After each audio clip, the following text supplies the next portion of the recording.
prise de parole de dirigeant avec Frédéric Duquet. Bonjour, vous êtes le président de P-Motion, l'activité de P-Motion qui est le développement de solutions informatiques pour la gestion et l'optimisation de portefeuilles brevets au sein de l'entreprise. Alors expliquez-nous déjà en quoi cela consiste. Oui, bonjour Clotilde. Alors nous avons développé, nous commercialisons depuis 2016 une solution logicielle qui s'appelle PI Planner et qui permet aux entreprises qui détiennent un portefeuille de brevets d'optimiser et de digitaliser la gestion de ce portefeuille. Alors, qu'est-ce que ça veut dire peut-être concrètement? Effectivement, c'est manager un grand nombre d'informations. La propriété intellectuelle implique différentes compétences au sein de l'entreprise. Alors la science de l'ingénieur, on comprend déposer un brevet, hein, c'est de l'invention et de la technique, mais transformer ça en un droit de propriété intellectuelle, ça fait appel à une compétence juridique, le droit de l'API. Très vite, on va se poser la question où étendre ce brevet, dans quel territoire. Et là, on est sur des dimensions beaucoup plus stratégiques de business development. Où sont nos concurrents? Où voulons-nous nous établir? Quel marché voulons-nous protéger? Et bien sûr, tout ça, ça amène à des coûts qui sont non négligeables, d'où un arbitrage financier en permanence. Donc beaucoup d'informations à partager.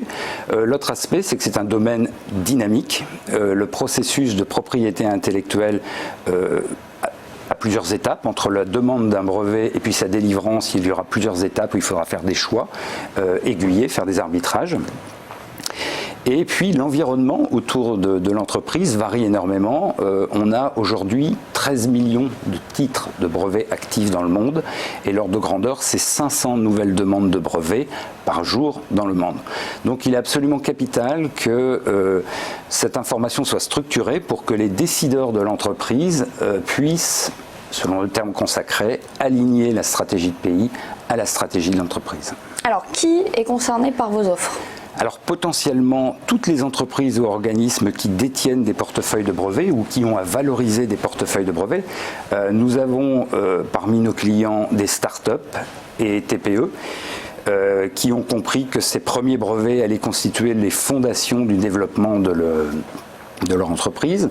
Nous avons des PME et des ETI qui comptent de quelques dizaines à quelques centaines de familles de brevets et qui veulent digitaliser leur processus de gestion pour être plus efficace et plus collaboratif. On va trouver des centres de recherche privés ou publics, des centres de valorisation et des centres de transfert de technologie.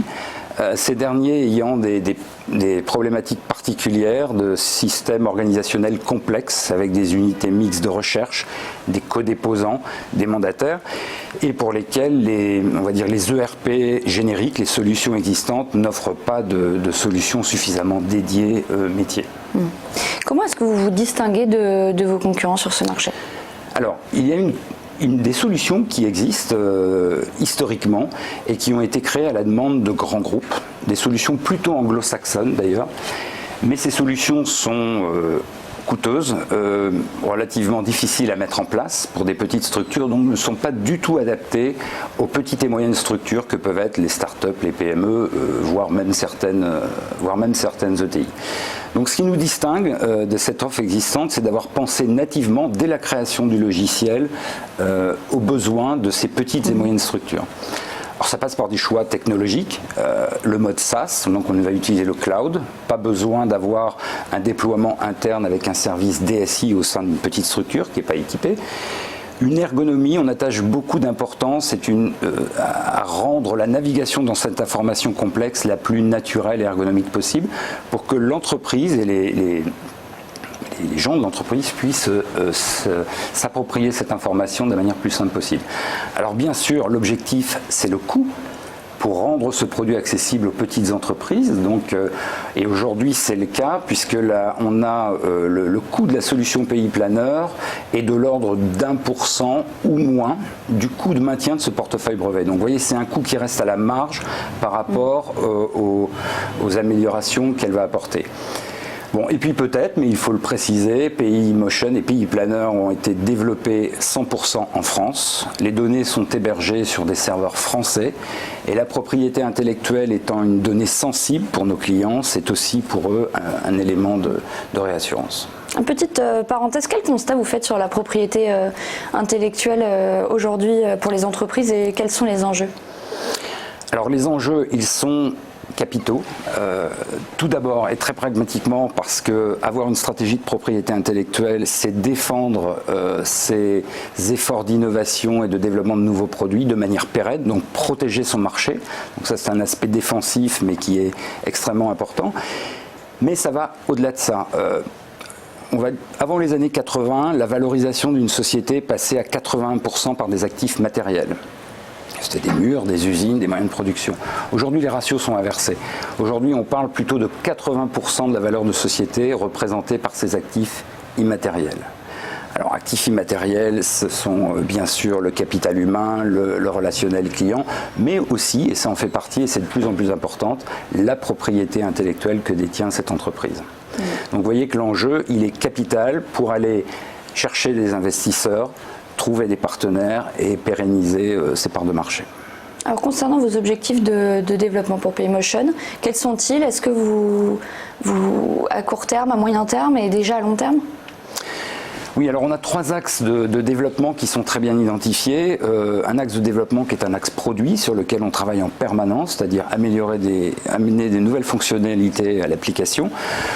On a amené une dizaine de nouvelles fonctionnalités au cours de 2019 au niveau de l'application, donc cet axe produit est très fort. On a des gros développements en cours pour l'année prochaine pour proposer la gestion de l'ensemble des droits de propriété intellectuelle pour les entreprises, les marques et modèles, les dessins, les logiciels, etc. Le deuxième axe, c'est un axe de proposition de services et d'accompagnement. Ces petites structures nous demandent de plus en plus d'aller jusqu'au bout de la démarche, c'est-à-dire de leur faciliter la tâche et de les accompagner dans la mise en place de cette solution au sein de leur organisation, donc un axe de service.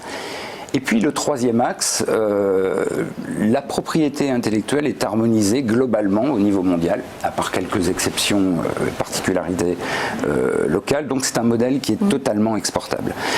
Donc nous avons déjà des contacts, même si nos clients sont majoritairement français aujourd'hui et c'est une stratégie pour pouvoir roder le business model, nous avons déjà des contacts en Europe, sur d'autres pays, en Amérique du Nord, notamment au Canada. Selon vous, l'Union européenne, elle doit être au centre de ce développement ou pas? Alors, l'Union européenne, si on se permet cette petite parenthèse, aujourd'hui, d'abord la France. La France, on pourrait dire, c'est l'élève à haut potentiel, mais qui peut mieux faire en termes de brevets. Donc la France reste un déposant majeur en Europe, le deuxième après l'Allemagne, mais n'est pas forcément le plus dynamique. On a des pays comme la Finlande, comme les Pays-Bas, l'Angleterre, qui ont plus de développement de brevets. L'Europe, quant à elle, juste 2 chiffres, je pense qu'ils sont importants de retenir. L'Europe, c'était 18% des dépôts de brevets en 2007. C'est 11% en 2017. Le bloc Asie, c'était 50% en 2007, c'est 65% en 2017. Donc, nous progressons, l'Europe progresse, mais d'autres blocs progressent encore plus vite. Donc il n'y a pas de temps à perdre et c'est un enjeu capital pour les entreprises, notamment pour les PME en France. Alors justement, j'allais vous poser la question, quels sont les enjeux pour PayMotion pour la suite, dans ce contexte global? Les enjeux pour PayMotion, c'est vraiment de continuer et de pouvoir offrir. La propriété intellectuelle, c'est un enjeu qui a été compris très vite et très longtemps par des grands groupes, plutôt dans une culture anglo-saxonne, je voudrais dire. Aujourd'hui, les PME, même s'ils ont une taille plus réduite, ont les mêmes enjeux stratégiques de protection de leur territoire, de valorisation de leur société. Donc il faut vraiment leur offrir les produits qui vont leur permettre de le faire. Et c'est l'axe majeur sur lequel veut se concentrer PayMotion aujourd'hui. Merci beaucoup Frédéric Duquet d'avoir été notre invité, de nous avoir présenté PayMotion. À suivre la seconde partie de Parole de dirigeants.